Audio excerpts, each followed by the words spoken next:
Kung gusto ta nga mapadayon ang atong tinudanay kabag-uhan, ayaw buwag sa Ginoo.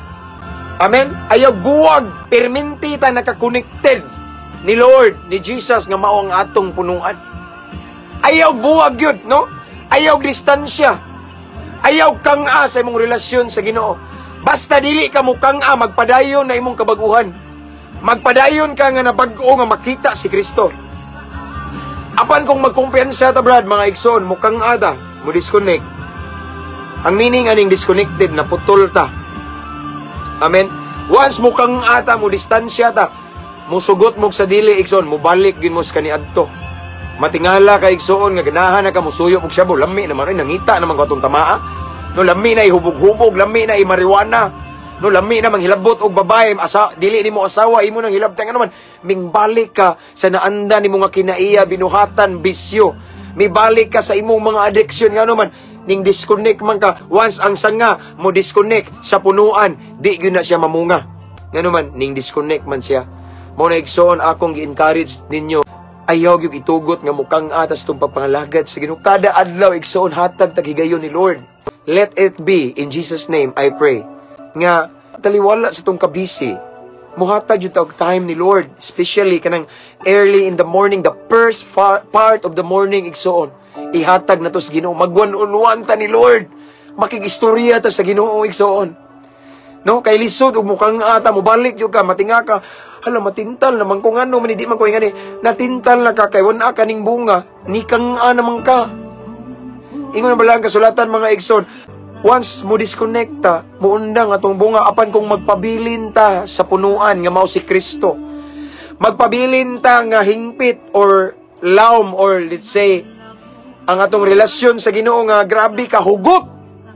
Hugot, walay kang igsoon. Magpadayon ang atong kabag-uhan. Ang atong pagkabuutan mo sustain, magpadayon. Nga naman, wala man kanibuwag sa punuan. So, importante, igsoon nga, perminti ta connected ni Lord. Dili kumpensaan. Bisan pag mapastor ka, banggiitan ka, alagad sa Ginoo, gibag-o ka sa Ginoo, sa kapila pa ka, gibag-o sa Ginoo, igsoon. Apan kung mo disconnect ka, tungod sa imong kabisi sa trabaho, negosyo, unsa may gikabisihan nimo everyday, nyo mao na hinungdan nga wa ka kabantay nga ni kang ka kay ang yawa man gud igsoon, base sa akong experience, ang yawa usahay bisihon ta sa yawa sa mga butang nga dili sala.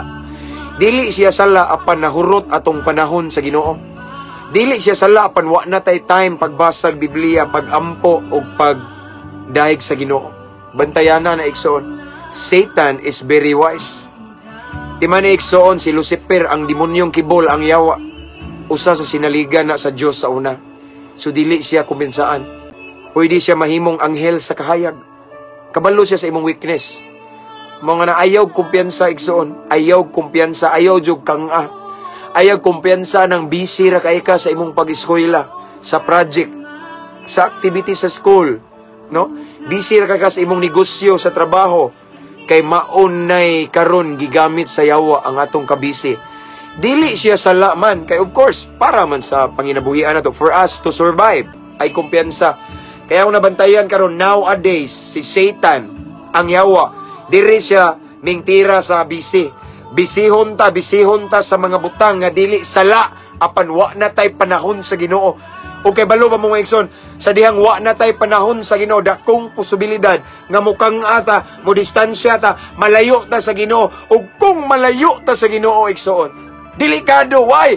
Kay mubalik tas atong kaniadto. Mubalik tas nung binuhatan sa una nga wa malipay ang Ginoo. Mao na nga ayo kumpiyansa igsoon, no? Kupot. Amen, kupot kanunay sa Ginoo igsoon, no? Simpig kanunay dot every day. Duol sa Ginoo. Ayaw palipat sa yawa igsoon. Maybe ang uban diha sinati na mog milagro sa Ginoo, apan ang away kasulti igsoon, ayaw kumpiyansa, ayaw pagdistansya, apan kundili lagi tayong nakadikit kay Lord. Amen. Nakadikit ba? Nakakapit unsa man diha, ning simpig, ning dot naka-connected, dili kita mo kang mao ni kang ang kang igsoon, ang distansya equivalent to naputol ta ning bulag ang sanga sa punuan. Kung once mo bulag ang sanga sa punuan, dili magpadayon ang atong pagkamabungahon. Dili magpadayon ang kabag-uhan nga atong natagamtaman. Mubalik o mubalik tas kani ato tinga ka uhaw naman kay kagtanduay. Lami naman ni suyok. Tinga ka igsoon nga kusog na ka mamakak, magmarites na ka. Nibalik ang imong kaniadto nga dili maayo kay nikang nga amang ka. So igsoon atong paningkamutan uban sa tabang o grasya sa Ginoo. Maningkamot ta everyday nga makahatag yung higayon panahon sa Ginoo. Dili kita mukang away kumpiyansa igsoon kay ang yawa naglibot-libot ra. Matud pa sa balaang kasulatan nga si Satanas sama sa leon nagngulob. Naglibot-libot kanunay nangitag tukbunon o kinsay ang tukbunon. Kita nga mga Kristohanon ang manog iyang birahan hilabtan to niyang iyahan na katungwa ng alagad niya iyahan naman to. Kita nga naas sa Ginoo ng alagad. Kita nga gigamit sa Ginoo. Kita nga naay relasyon sa Ginoo. Maningkamot ang yawa nga bungkagon atong relasyon sa Ginoo. Mukang ata. Kay aron makakita siya durwe, makakita siya entry point nga atakihon ta igsoon. Unya mabalik ta sa kaniadto.